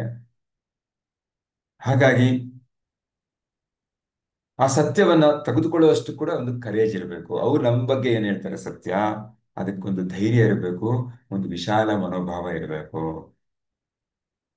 ಅವರಿಂದ ನಾವು ತೆಗೆದುಕೊಳ್ಳುವಾಗ, ನಾವು ಅವ್ರಿಗೆ ಹೇಳುವಾಗ ಅದೇ ರೀತಿಯ ಧೈರ್ಯ, ಮತ್ತೆ ಅದನ್ನು ಹೇಳೋ ರೀತಿ ಕಂಪ್ಯಾಷನೇಟ್ ಆಗಿ ನಾವು ಹೇಳಿದಾಗ ಅವ್ರಿಗೆ ಹರ್ಟ್ ಕೂಡ ಆಗದೆ ಇರೋ ತರ ನಾವು ಹೇಳೋ ಒಂದು ಕಲೆನ ನಾವು ರೂಢಿಸ್ಕೊಂಡ್ರೆ ಇಲ್ಲ ಉತ್ತಮ. ಬಟ್ ಹೇಳೋ ಸತ್ಯ ಹೇಳ್ಬಿಡ್ಬೇಕು, ಮನಸ್ಸಿನಲ್ಲಿ ಇಟ್ಕೋಬಾರ್ದು. ಓಕೆ. ಇವ್ರಿಗೆ ಒಂದು ಎಕ್ಸಾಂಪಲ್ ಕೊಡ್ತಾರೆ. ಸೆಲ್ಫ್ ಎಸ್ಟೀಮ್ ಫೌಂಡೇಶನ್ ಅಂತ ಒಂದಿರುತ್ತೆ. ಅಲ್ಲಿಗೆ ಅವ್ರೇನ್ ಮಾಡ್ತಾರೆ ಅಂತ ಹೇಳಿದ್ರೆ ಜನಗಳಿಗೆ, ಈಗ ನಮ್ಮ ವೊಕೇಶನಲ್ ಜಾಬ್ ಟ್ರೈನಿಂಗ್ ಏನ್ ಕೊಡ್ತಾ ಇದ್ದಾರೆ ನಮ್ಮ ಸರ್ಕಾರ, ಅದೇ ರೀತಿಯಲ್ಲಿ ಅಮೆರಿಕ ಸರ್ಕಾರದಿಂದ ವತಿಯಿಂದ ಫಂಡ್ ಆಗಿರುವಂತ ಒಂದು ಸಂಸ್ಥೆ ಆಗಿರುತ್ತೆ. ಇದು ಇದು ಜನರಿಗೆ ಆ ಉದ್ಯೋಗ ತರಬೇತಿಗಳನ್ನ ಕೊಡ್ತಾರೆ. ಉದ್ಯೋಗ ತರಬೇತಿಗಳನ್ನ ಕೊಡ್ತಾರೆ. ಹಾಗಾಗಿ ಜನ ಏನ್ ಮಾಡ್ತಾ ಇರ್ತಾರೆ, ಇಲ್ಲಿ ಸೇರ್ತಾರೆ. ಮೊದಲನೇ ದಿನ ಓರಿಯಂಟೇಶನ್ ಆಗುತ್ತೆ, ಅದ್ರ ಬಗ್ಗೆ ಎಕ್ಸ್ಪ್ಲೈನ್ ಮಾಡ್ತಾರೆ. ಈ ಉದ್ಯೋಗನ ಪಡ್ಕೊಂಡ್ರೆ ಯಾವ ರೀತಿ ನಾವು ಮುಂದಕ್ಕೆ ಹೋಗ್ಬೋದು, ಮತ್ತೆ ನಾವು ನಮ್ಮ ಕಾಲ ಮೇಲೆ ನಿಂತ್ಕೋಬಹುದು ಅಂತ ಏನು ಓರಿಯಂಟೇಶನ್ ಮಾಡ್ತಾರೆ. ಜಸ್ಟ್ ಓರಿಯಂಟೇಶನ್ ಮೊದಲನೇ ದಿನ ಏನ್ ಮಾಡ್ತಾರೆ ಅದ್ರ ಬಗ್ಗೆ ಇಂಟ್ರೊಡಕ್ಷನ್ ಕೊಡ್ತಾರಲ್ಲ, ಅದಾದ ನಂತರ ನೆಕ್ಸ್ಟ್ ಡೇನೆ 84% ಪೀಪಲ್ ಬರಲ್ಲ. 100ರಲ್ಲಿ 84% ಜನ ಬರ್ತಾ ಇಲ್ಲ, ಬರೀ 14 ಜನ ಬರ್ತಾ ಇದ್ದಾರೆ. ಸೊ ಅವ್ರಿಗೆ ಚಿಂತೆ ಆಗುತ್ತೆ, ಪ್ರತಿ ವರ್ಷ ಇದೇ ಆಗ್ತಾ ಇದೆ. ದೊಡ್ಡ ಮಟ್ಟದಲ್ಲಿ ಮಾಡಬೇಕು, ಜನಗಳಿಗೆ ಉದ್ಯೋಗ ಕೊಡಬೇಕು, ಅವ್ರನ್ನ ಹೆಚ್ಚಿನ ಮಟ್ಟಕ್ಕೆ ಹೇರಿಸ್ಬೇಕು, ಅವರ ಆರ್ಥಿಕ ಹಿನ್ನೆಲೆನ ಅಥವಾ ಆರ್ಥಿಕ ಆ, ಸಬಲತೆನ ಹೆಚ್ಚು ಮಾಡಬೇಕು ಅಂತ ಏನು ಅವರ ಒಂದು ವಿಷನ್ ಇದೆ ಅಥವಾ ಒಂದು ಗುರಿ ಇದೆ, ಅದನ್ನ ಅವರು ಮೀಟ್ ಮಾಡಕ್ ಆಗ್ತಾ ಇರಲ್ಲ. ಕಾರಣ ಜನ 84% ಮೊದಲನೇ ದಿನನೇ ಇಂಟ್ರೊಡಕ್ಷನ್ ಕ್ಲಾಸ್ನ ಕೇಳಿದ ನಂತರ ಮತ್ತೆ ತಿರುಗಿ ನೋಡಲ್ಲ. ಇದರಿಂದ ಅವರು ಇದ್ರಲ್ಲಿ ಏನೋ ಸಮಸ್ಯೆ ಇದೆ, ಇವ್ರನ್ನೆಲ್ಲ ಹಿಡಿದಿಟ್ಕೋಬೇಕು, ಪರ್ಸೆಂಟೇಜ್ನ ಜಾಸ್ತಿ ಮಾಡಬೇಕು, ಅದಕ್ಕೆ ಯಾರಾದ್ರೂ ಬಂದು ನಮ್ಗೆ ಸಹಾಯ ಮಾಡಿ ಅಂತ ಅವರು ಎಲ್ಲರನ್ನು ಕರೀತಾರೆ, ಟೆಂಡರ್ ಕರೀತಾರೆ. ಜಾಕ್ ಕ್ಯಾನ್ಫೀಲ್ಡ್ ಅವರು ಕೂಡ, ಅವ್ರ ಸಂಸ್ಥೆ ಕೂಡ ಅದರಲ್ಲಿ ಭಾಗಿಯಾಗುತ್ತೆ. ನಾವು ನಿಮ್ಗೆ ಸಹಾಯ ಮಾಡ್ತೀವಿ ಅಂತ ಹೇಳಿ ಸಹಾಯ ಮಾಡಬೇಕು ಅಂತ ಹೇಳಿದಾಗ ಅದಕ್ಕೆ ಆದಂತಹ ಪ್ರಪೋಸಲ್ಗಳು, ಪ್ರೆಸೆಂಟೇಷನ್ಗಳು, ರಿಸರ್ಚ್ಗಳು ಎಲ್ಲ ಮಾಡ್ತಾರೆ ಇವರು. ಡೆಲಿವರ್ ಮಾಡೋ ಥರನೇ ಅವ್ರಿಗೆ ರಿಪೋರ್ಟ್ ಸಬ್ಮಿಟ್ ಮಾಡಬೇಕಾಗತ್ತೆ. ಎಲ್ಲ ಚೆನ್ನಾಗಿ ಮಾಡಿ 3 ತಿಂಗಳು ತಗೊಂಡು ಅವರಿಗೆ ಸಬ್ಮಿಟ್ ಮಾಡಿದಾಗ ಇವರು ಕೊನೆಯ ಫೈನಲಿಸ್ಟ್, ನಾ 3 ಜನನ ಆಯ್ಕೆ ಮಾಡಿದಾಗ ಒಬ್ಬರಾಗಿ ಇವರು ಕೂಡ ಇರ್ತಾರೆ. ಯಾರು, ಜಾಕ್ ಕ್ಯಾನ್ಫೀಲ್ಡ್ ಅವರ ಮತ್ತು ಅವರ ಸಂಸ್ಥೆಯವರು. ಅಂದ್ರೆ 3ರಲ್ಲೊಬ್ಬರಿಗೆ ಆ ಒಂದು ಅಪರ್ಚುನಿಟಿ ಅಥವಾ ಬಿಸ್ನೆಸ್ ಸಿಕ್ಕೇ ಸಿಗುತ್ತೆ. ಅದು ಒಂದು $7,30,000ಗಳಷ್ಟು ದೊಡ್ಡದಾದಂತಹ ಒಂದು ಬಿಸ್ನೆಸ್ ಅಪರ್ಚುನಿಟಿ ಇರುತ್ತೆ. ಹಾಗಾಗಿ ಅವರ ಪ್ರಪೋಸಲ್ ತಗೊಂಡು ಮೀಟ್ ಮಾಡೋ ದಿನ ಹೋಗ್ತಾರೆ. ಮೀಟ್ ಮಾಡಿದಾಗ ಮುಂಚೆ ಇವರು ಜಾಕ್ ಕ್ಯಾನ್ಫೀಲ್ಡ್ ಅವರ ಸಂಸ್ಥೆಯ ಉನ್ನತ ಅಧಿಕಾರಿ ಜೊತೆ ಮಾತಾಡ್ತಾರೆ. ಓಕೆ, ನಾವು ಇದೆಲ್ಲ ಮಾಡಿದೀವಿ, ಬಟ್ ನಾನಿಲ್ಲಿ ಒಂದು ಸಮಸ್ಯೆ ಕಾಣ್ತಾ ಇದೆ. ಏನು ಅಂದ್ರೆ, ಅವ್ರು ಹೇಳಿರೋ ತರ ನಾವು ಸ್ಟ್ರಕ್ಚರ್ ಮಾಡಿರೋಂಥ ಈ ಸೊಲ್ಯೂಷನ್ ಅವ್ರಿಗೆ ಹೇಳಿರೋ ತರ ನಾವು ಡಿಸೈನ್ ಮಾಡಿದ್ವಿ, ಬಟ್ ಅದವ್ರು ವರ್ಕ್ ಆಗದಿರೋ ಸಾಧ್ಯತೆ ಹೆಚ್ಚಾಗಿದೆ. ಯಾಕಂದ್ರೆ ಅದೆಲ್ಲೂ ಅವ್ರು ಹೇಳಿದ ತರನೇ ನಾವು ಮಾಡ್ಬೇಕು, ಬೇರೆ ವಿಧಿ ಇಲ್ಲ. ಜನರನ್ನ ಹಿಡಿದಿಟ್ಕೊಳ್ಳೋಕೆ ಏನೇನು ತಂತ್ರಗಳನ್ನ ಉಪಯೋಗಿಸ್ಬೇಕು, ಮೆಥಡ್ಗಳನ್ನ ಉಪಯೋಗಿಸ್ಬೇಕು, ಅದನ್ನ ನಾವು ಹೇಳಿದರೆ ನಾವು ಮಾಡಿದ್ವಿ ಡೆವಲಪ್. ಬಟ್ ಅವರು ಇಷ್ಟು ವರ್ಷ ಅದು ಮಾಡಕ್ ಸಾಧ್ಯ ಆಗಿಲ್ಲ, ಫೇಲ್ಯೂರ್ ಆಗಿದ್ದಾರೆ. ಮತ್ತೆ ಅದೇ ಸ್ಟ್ರಕ್ಚರ್ ನಮಗೆ ಕೊಟ್ಟಿದ್ದಾರೆ, ನಾವು ಚೆನ್ನಾಗಿ ಡಿಸೈನ್ ಮಾಡಿರ್ಬೋದು, ಬಟ್ ಅದನ್ನೇ ನಾವು ಅಳವಡಿಸ್ಕೊಂಡ್ರೆ ತಂತ್ರನ, ಅದ್ರಲ್ಲಿ ರಿಸಲ್ಟ್ ಸಿಗೋ ಸಾಧ್ಯತೆ ತುಂಬಾನೇ ಕಡಿಮೆ. ಆ ತರ ಇದೆಯಲ್ಲ, ಏನ್ ಮಾಡೋದು ಅಂತ CEO ಹತ್ರ ಮಾತಾಡ್ತಾರೆ. ಅವರ CEO, ಸಂಸ್ಥೆ CEO. ಅವ್ರು ಹೇಳ್ತಾರೆ, ಸರ್ ಸರ್ ಏನಾದ್ರೂ ಆಗ್ಲಿ, ಫಸ್ಟ್ ನನಗೆ ಆ ಒಂದು $7,30,000 ಬಿಸ್ನೆಸ್ ತುಂಬಾನೇ ಮುಖ್ಯ, ಅದ್ರ ಬಗ್ಗೆ ಗಮನ ಹರಿಸೋಣ, ಆಮೇಲೆ ನೋಡೋಣ ಏನಾಗತ್ತೆ ಅಂತ. ಜಾಕ್ ಕ್ಯಾನ್ಫೀಲ್ಡ್ ಹೇಳ್ತಾರೆ, ನೋ, ನಾವು ಸತ್ಯವನ್ನ ತಿಳಿಸೋಣ ಕಸ್ಟಮರ್ಗೆ. ಸತ್ಯವನ್ನು ತಿಳಿಸಿದಾಗ ನಮ್ ಬಿಸ್ನೆಸ್ ಸಿಗದೆ ಇರ್ಬೋದು, ಮ್ಯಾಕ್ಸಿಮಮ್ ಏನಾಗ್ಬೋದು, ಬಿಸ್ನೆಸ್ ಸಿಗದೆ ಇರ್ಬೋದು. ಏನಪ್ಪ ಇವ್ರ ಕೈಲಿ ಆಗಲ್ಲ, ಏನೋ ನೆಪಗಳು ಹೇಳ್ತಾ ಇದ್ದಾರೆ, ಇವ್ರು ಸಮರ್ಥರಲ್ಲ ಅಂತ ಅನ್ಕೋಬಹುದು ಅವರು. That is fine, still fine, that is still fine. ನಾವು ಸತ್ಯ ಹೇಳ್ತೀವಿ ಅಂತ ನಮಗೆ ಸಮಾಧಾನ ಇರುತ್ತೆ. ನಮ್ಮ ಇಂಟಿಗ್ರಿಟಿ ಏನಿದೆ, ನಮ್ಮ ಸಂಸ್ಥೆಯ ಒಂದು ವ್ಯಾಲ್ಯೂ ಸಿಸ್ಟಮ್ ಇದೆ, ಅದನ್ನ ನಾವು ಹೋಲ್ಡ್ ಮಾಡ್ದಂಗೆ ಆಗುತ್ತೆ, ಅದ್ರ ಜೊತೆ ನಿಂತ ಹಾಗಾಗುತ್ತೆ. ಅದು ಮುಖ್ಯ ಆಗುತ್ತೆ ನಮಗೆ. ಆದ್ರಿಂದ ನಾವು ಹೇಳ್ಬಿಡೋಣ ಅಂತ ಅವತ್ತು ಮೀಟಿಂಗ್ ಅಲ್ಲಿ ಅವರು ಹೇಳ್ಬಿಡ್ತಾರೆ, ಸ್ವಾಮಿ ಈ ಒಂದು ಸಮಸ್ಯೆ ಇದೆ, ಈ ಸ್ಟ್ರಕ್ಚರ್ ನೀವೇನ್ ಕೊಟ್ಟಿದ್ದೀರಿ ಇದೇ ರೀತಿ ಮಾಡಿದೀವಿ, ಆದ್ರೆ ಇದರ ರಿಸಲ್ಟ್ ಫಲಿತಾಂಶ ಅಷ್ಟು ಚೆನ್ನಾಗಿ ಬರೋದಕ್ಕೆ ಸಾಧ್ಯ ಇಲ್ಲ, ಇದನ್ನ ಬೇರೆ ರೀತಿ ಮಾಡಬೇಕು, ಆದ್ರಿಂದ ಏನ್ ಮಾಡ್ತೀರಾ ಅಂತ ಕೇಳ್ತಾರೆ. ಅವಾಗ ಏನಾಗುತ್ತೆ ಸ್ನೇಹಿತರೆ, ಅದು ಆ ಕಂಪನಿಯ ಮಾಲೀಕ ಅಥವಾ ಸಂಸ್ಥೆಯ ಉನ್ನತಾಧಿಕಾರಿ ಇವ್ರನ್ನ ಒಂದ್ ಕ್ಷಣ ನೋಡ್ತಾನೆ. ಆಮೇಲೆ ಓಕೆ, ನಾನು ಇದನ್ನ ಯೋಚನೆ ಮಾಡಿ ಬರ್ತೀನಿ, ನೀವು ಹೋಗಿ ಅಂತಾನೆ. ಇವ್ರು ಬಂದ್ಬಿಡ್ತಾರೆ. ಇವ್ರಿಗೆ ಅನ್ಸುತ್ತೆ ಆಯ್ತು ಮುಗೀತು ಕತೆ, ನಾವು ಸತ್ಯ ಹೇಳಿದ್ವಿ, ಮುಗೀತು, ನೀನ್ ಸಿಗಲ್ಲ ಅಂತೇಳಿ. ಬಟ್ ಸ್ನೇಹಿತರೆ, 3 ದಿನ ಆದ್ಮೇಲೆ ಇವ್ರಿಗೆ ಕರೆ ಬರುತ್ತೆ, ಇವರು ಆಯ್ಕೆ ಆಗಿರ್ತಾರೆ ಆ ಒಂದು ಕೆಲಸವನ್ನ ಮಾಡ್ಲಿಕ್ಕೆ ಅವರಿಗೆ. ಸೊ ಇದು ಸ್ನೇಹಿತರೆ ಸತ್ಯವನ್ನು ಹೇಳಿದಕ್ಕೆ ಸಿಗುವಂತಹ ಬೆಲೆ. ಸಾಮಾನ್ಯ ನಾವು ಅನ್ಕೊಂತೀವಿ ಮಿತ್ತು ಜನರಿಗೆ ಇಷ್ಟ ಆಗಲ್ಲ, ಸತ್ಯ ಸತ್ಯ ಕಹಿ, ಯಾ ಟ್ರೂತ್ ಇಸ್ ಬಿಟರ್ ಅಂತ ಹೇಳ್ತೀವಿ. ಅದಕ್ಕೆ ಫಿಲ್ಟರ್ ಹಾಕೊಂಡಿರ್ತೀವಿ, ಇಲ್ಲಿ ಫಿಲ್ಟರ್ ಹಾಕೊಂಡಿರ್ತೀವಿ. ನಾವು ಹೇಳಬೇಕು ಅನ್ಸುತ್ತೆ, ಹೇಳಲ್ಲ. ಎಷ್ಟೊಂದ್ಸರಿ ಸುಮ್ಮನೆ ಇದ್ದು ಬಿಡ್ತೀವಿ, ಹೇಳೋದಿರ್ಲಿ ಬೇರೆ ತರ ಹೇಳೋದು, ಹೇಳ್ಬೇಕು ಅವ್ರಿಗೆ, ಎಷ್ಟೊಂದ್ ಸರಿ ಸುಮ್ಮನೆ ಇದ್ದು ಬಿಡ್ತೀವಿ ಅಲ್ವಾ. ಹಿಂಗಾದ್ರೆ ಹಾಳಾಗೋಗ್ಲಿ ಬಿಡಪ್ಪ, ರೋಡಲ್ಲಿ ಕಸ ಹಾಕ್ಬೇಡಯ್ಯ, ತಪ್ಪು, ಹೇಳಲ್ಲ ನಾವು. ನನಗೆ ಆಗ್ಬೇಕಪ್ಪ ಅವನ ಹತ್ರ ಹೋಗಿ ಹೇಳಿ, ಅವನ ಹತ್ರ ನಾನು ಜಗಳ ಮಾಡಿ ನನ್ನ ಡೇನ ನಾನು ಹಾಳು ಮಾಡ್ಕೊಳ್ಳೋದು ಇಷ್ಟ ಇಲ್ಲ ನನಗೆ. ನನ್ನ ಕೆಲಸ ನಾನು ನೋಡ್ತೀನಿ. ಇನ್ನೊಬ್ಬ ತಪ್ಪು ಮಾಡ್ತಾ ಇರ್ತಾನೆ, ಗುರು ಆ ಥರ ಮಾಡಬೇಡ, ಮಕ್ಕಳನ್ನ ಆ ರೀತಿ ಬೆಳೆಸ್ಬೇಡ, ಹಿಂಸೆ ಕೊಡಬೇಡ, ಜಾಸ್ತಿ ಎಕ್ಸ್ಪೆಕ್ಟೇಷನ್ ಇಟ್ಕೋಬೇಡ, ಟಾರ್ಚರ್ ಕೊಡಬೇಡ. ಪಕ್ಕದ ಮನೆಯವನೇ ಹೇಳಲ್ಲ, ಬೇಜಾರು ಮಾಡ್ಕೋತಾನ ಅವನು, ಅವನ ಸಂಬಂಧ ಹಾಳಾಗ್ಬಿಡುತ್ತೆ ಅಲ್ವಾ. ಕಚೇರಿಯಲ್ಲಿ ಕೂಡ ಇನ್ನೊಬ್ಬ ವ್ಯಕ್ತಿ ಪಾಲಿಟಿಕ್ಸ್ ತುಂಬಾ ಮಾಡ್ತಾ ಇರ್ತಾನೆ, ತುಂಬಾ ಸಮಸ್ಯೆ ಕೊಡ್ತಾ ಇರ್ತಾರೆ, ಮ್ಯಾನೇಜರ್ ಟಾರ್ಚರ್ ಮಾಡ್ತಾ ಇರ್ತಾನೆ, ಅವನ ಹತ್ರ ಸತ್ಯ ಹೇಳ್ಬೇಕು. ಹೇಳಲ್ಲ, ಅಪ್ರೈಸಲ್ ಟೈಮು ಸರ್ ನೀವು ಮಾಡ್ತಾ ಇರೋದು ಸರಿ ಇಲ್ಲ, ಅಥವಾ ನಮಗೆ ಕೊಡುವಾಗ ನೀವು ಮೈಕ್ರೋ ಮ್ಯಾನೇಜ್ ಮಾಡ್ತಾ ಇದ್ದೀರಾ, ಕೆಲಸ ಕೊಡುವಾಗ ನಾನು ಕೆಲಸ ಕೊಟ್ಟಿರ್ತೀರಾ, ನಾನು ಮಾಡ್ತಾ ಇರ್ತೀನಿ, ಸ್ವಾತಂತ್ರ್ಯ ಕೊಡಲ್ಲ, ಬಂದು ಬಂದು ಏನಾಯ್ತು ಏನಾಯ್ತು ಏನಾಯ್ತು ಏನಾಯ್ತು ಅಂತ ಹೇಳ್ತಾ ಇರ್ತೀರಾ, ಮತ್ತೆ ರಿಪೋರ್ಟ್ ಮಾಡೋ ಹಿಂಸೆ ಆಗುತ್ತೆ, ನಂಗೆ ಸಮಯ ಸಿಗ್ತಾ ಇಲ್ಲ ಅಂತ ಹೇಳಕ್ಕೆ ನಾವು ಹಿಂಜರಿತೀವಿ. ಯಾ ಬಟ್ ಹೇಳಿದ್ರೆ ಏನಾಗುತ್ತೆ, ಒಂದ್ಸರಿ ಹೇಳ್ಬಿಟ್ರೆ ಆ ವ್ಯಕ್ತಿ ಮ್ಯಾನೇಜರ್ ಹೌದಲ್ವಾ, ನಾನು ಸ್ವಲ್ಪ ಒಂದ್ ಹೆಜ್ಜೆ ಹಿಂದೆ ಇಡ್ತೀನಿ, ಇವನಿಗೆ ಸ್ವಾತಂತ್ರ್ಯ ಕೊಡ್ತೀನಿ ಅಂತ ಕೊಡಬಹುದು. ರಸ್ತೆನಲ್ಲಿ ಆ ವ್ಯಕ್ತಿ ನಿಮ್ ಮಾತು ಕೇಳಿಲ್ಲ ಅಂದ್ರೂ ಸಹಿತ ನೆಕ್ಸ್ಟ್ ಟೈಮ್ ಅವ್ನ ತಲೆಗೆ ಬರುತ್ತೆ, ಕಸ ಹಾಕುವಾಗ ಯಾರೋ ಒಬ್ರು ನನಗೆ ಇದನ್ನ ಅಪೋಸ್ ಮಾಡ್ತಾರೆ ಅಂತ ಒಂದ್ ಕ್ಷಣ ಯೋಚನೆ ಮಾಡೋ ತರ ಆಗುತ್ತೆ. ಕಳ್ತನ ಮಾಡೋ ನಾವು ಹೇಳ್ತೀವಿ ಕಳ್ತನ ಮಾಡ್ಬೇಡ, ಕೇಳಿಲ್ಲ ಅಂದ್ರೆ ಪರವಾಗಿಲ್ಲ, ಬಟ್ ಅವನ್ಗೆ ಯಾರೋ ಒಬ್ರು ಇದಾರಪ್ಪ ನನಗೆ ಅಪೋಸ್ ಮಾಡ್ಲಿಕ್ಕೆ, ಸುಳ್ಳು ಹೇಳೋಂಗೆ ಸುಳ್ಳು ಹೇಳ್ಬೇಡ, ಸುಳ್ಳು ಹೇಳ್ತಾ ಇದ್ದಾನೆ. ಮನೆಯವರು ಸಹಿತ ಯಾರೇ ಆಗ್ಲಿ, ನಾವು ಸತ್ಯನ ಹೇಳ್ಬಿಡ್ಬೇಕು. ಆಗುತ್ತೆ ಬಿಡ್ತು ಆಮೇಲೆ, ಒಂದು ನಮ್ಮ ಮನಸ್ಸಿಗೆ ನಿರಾಳ ಆಗತ್ತೆ. ಇಲ್ಲ ನಾವು ಅವ್ನು ಹೇಳ್ಬೇಕಾಗಿತ್ತಪ್ಪ, ತಪ್ಪು ಮಾಡ್ಬಿಡ, ನಾನು ಹೇಳಿದೆ, ಅವನು ಹೇಳ್ಬಿಟ್ಟಿದ್ರೆ ಅವನ್ ಪ್ರಾಣ ಅವನ್ ಕಾಪಾಡ್ಕೋಬಹುದಾಗಿತ್ತು, ಅಷ್ಟು ಫಾಸ್ಟ್ ಆಗಿ ಹೋಗ್ಬೇಡ ನೀನು ರೋಡಲ್ಲಿ, ಏನೋ ತೊಂದರೆ ಆಗತ್ತೆ. ಅಷ್ಟು ಕೆಲವೊಮ್ಮೆ ಆಗತ್ತೆ ಅದು, ನಾವು ಹೇಳೋದಿಲ್ಲ, ಅವ್ನು ಮುಂದೆ ನೋಡಿದ್ರೆ ನೆಕ್ಸ್ಟ್ ಸಿಗ್ನಲ್ ಅಲ್ಲೇ ಆಕ್ಸಿಡೆಂಟ್ ಆಗಿರ್ತಾರೆ. ಆತರ ಒಮ್ಮೆ ನನ್ಗೊಂದ್ಸರಿ ಆಗಿತ್ತು, ಆದ್ರಿಂದ ಹೇಳ್ತಾ ಇದೀನಿ ಒಂದು ಎಕ್ಸಾಂಪಲ್. ಸೊ ಹೇಳ್ಬೇಕಷ್ಟೇ, ಬಟ್ ಕಂಪ್ಯಾಷನೇಟ್ ಆಗಿ ಹೇಳ್ಬೋದು, ಅದು ತಂತ್ರಗಳನ್ನ ನಾವು ರೂಢಿಸ್ಕೋಬಹುದು. ಹಾಗಾಗಿ ಇವ್ರಿಗೆ ಕೂಡ ಏನಾಗುತ್ತೆ, ಸತ್ಯ ಹೇಳೋದ್ರಿಂದ ಅವರಿಗೆ ಲಾಭ ಬರುತ್ತೆ, ಆರ್ಡರ್ ಸಿಗತ್ತೆ, ಜೊತೆಗೆ ಆ ಒಂದು ಮಾಡ್ಯೂಲ್ ಇವ್ರೇನ್ ರೆಡಿ ಮಾಡಿರ್ತಾರೆ ಅದನ್ನ ಬೇರೆ ಬೇರೆ ಸಂಸ್ಥೆಗಳು ಕೂಡ ಅಳವಡಿಸ್ಕೊಂತಾರೆ ಅಲ್ವಾ.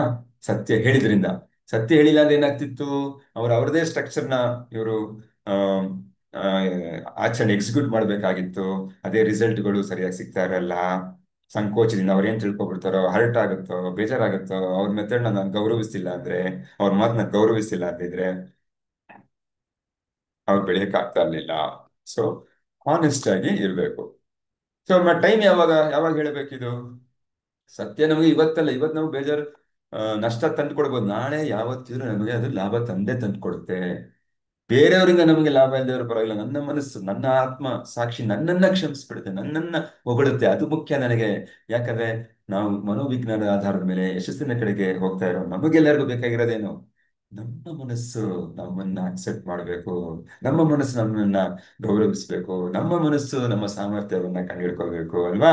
ಅವಾಗ್ಲೇ ಅಲ್ವಾ ನಮ್ಮ ಸಂಪನ್ಮೂಲಗಳನ್ನ ಅದ್ ಕೊಡಕ್ ಶುರು ಮಾಡೋದು, ಸುಪ್ತ ಮನಸ್ಸು. ಅದು ನಿವಾರಣೆ ಮಾಡ್ಕೋಬೇಕು, ಅದು ನಮ್ಮ ಗೋಲು. ಆದ್ರಿಂದ ಯಾವುದೇ ಸತ್ಯವನ್ನ ನೀವು ಹಿಡಿದಿಟ್ಕೋಬೇಡಿ.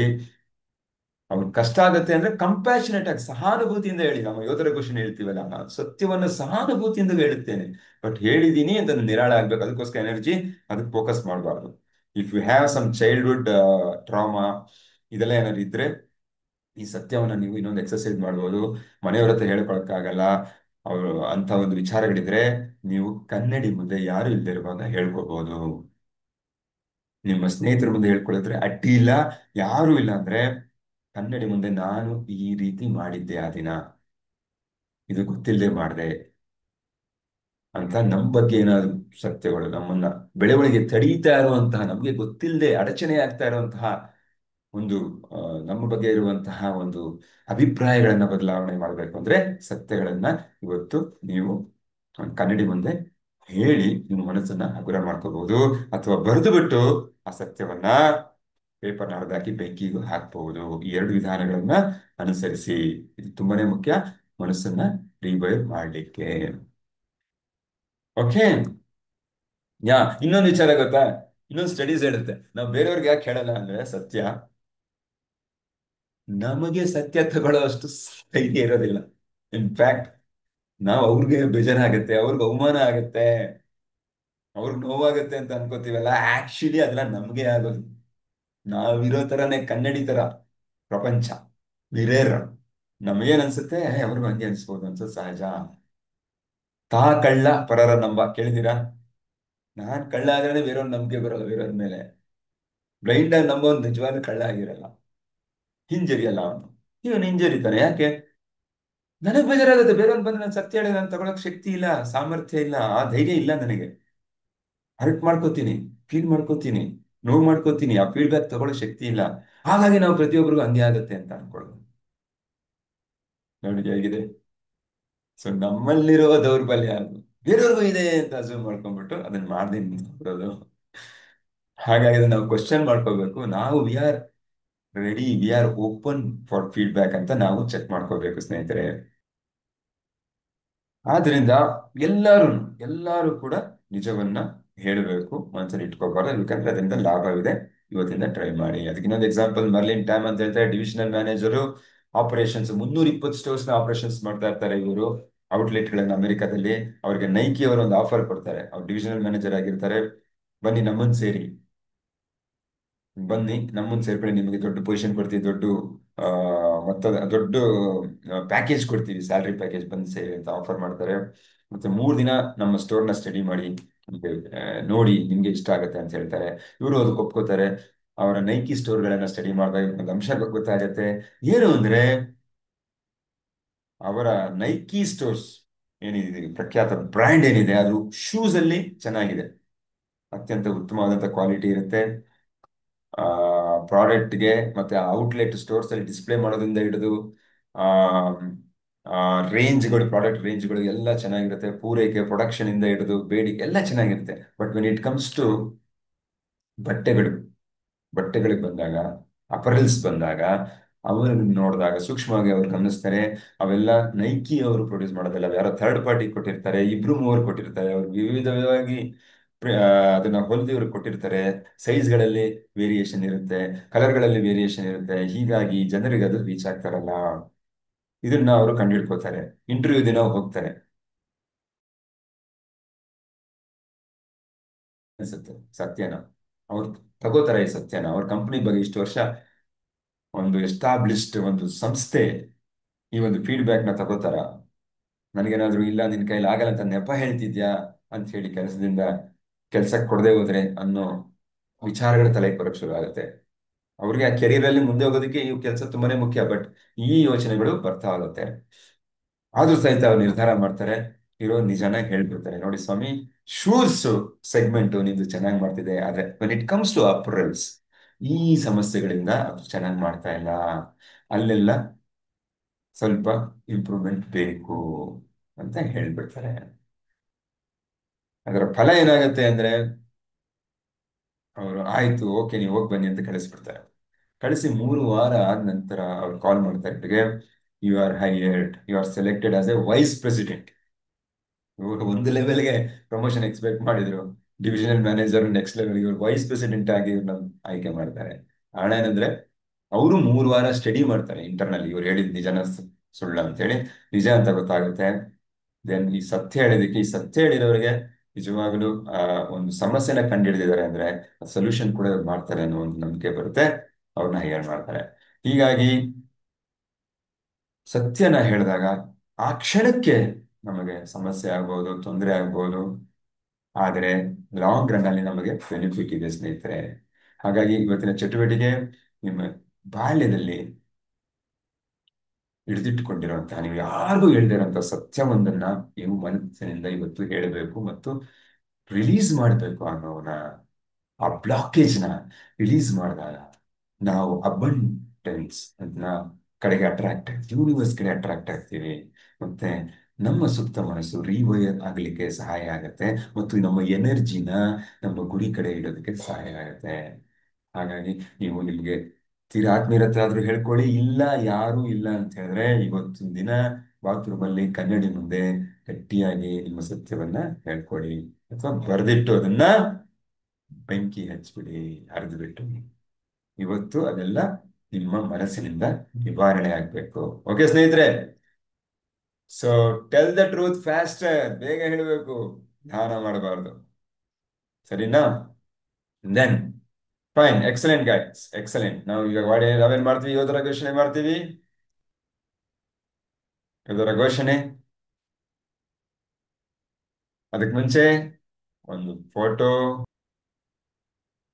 ಓಕೆ, ರೆಡಿ ಸ್ಟಡಿ 1 2 3 ಗೋ. ನಾನು ಒಬ್ಬ ಯೋಧ, ಭಯದ ನಡುವೆಯೂ ನಾನು ಕ್ರಮ ಕೈಗೊಳ್ಳುತ್ತೇನೆ. Repeat after me. ನಾನು ಒಬ್ಬ ಯೋಧ, ಏನೇ ಆಗಲಿ ನಾನು ಮಾಡಲು ಸಿದ್ಧನಾಗಿದ್ದೇನೆ. ನಾನು ಒಬ್ಬ ಯೋಧ, ನಾನು ಪ್ರತಿಯೊಂದು ಕೆಲಸವನ್ನು 100% ಮಾಡುತ್ತೇನೆ. ನಾನು ಒಬ್ಬ ಯೋಧ, ನಾನು ಕಠಿಣವಾದದ್ದನ್ನು ಮಾಡಲು ಸಿದ್ಧನಾಗಿದ್ದೇನೆ. ನಾನು ಒಬ್ಬ ಯೋಧ, ಯಾವುದೇ ರೀತಿಯ ಮನಸ್ಥಿತಿಯ ನಡುವೆ ನಾನು ಕ್ರಮ ಕೈಗೊಳ್ಳುತ್ತೇನೆ. ಕೊನೆಯ ಹಂತ ಮೆಡಿಟೇಷನ್, ಧ್ಯಾನ ಮಾಡೋಣ. ಸೊ ಆರಾಮದಾಯಕ ಸ್ಥಿತಿಯಲ್ಲಿ ಕೂತ್ಕೊಳ್ಳಿ, ಕಣ್ಣುಗಳನ್ನು ಮುಚ್ಚಿ, ಬೆನ್ನು ಸ್ಥಿರವಾಗಿರಲಿ ಮತ್ತು ನಿಮ್ಮ ಗಮನ ಉಸಿರಾಟದ ಮೇಲಿರಲಿ.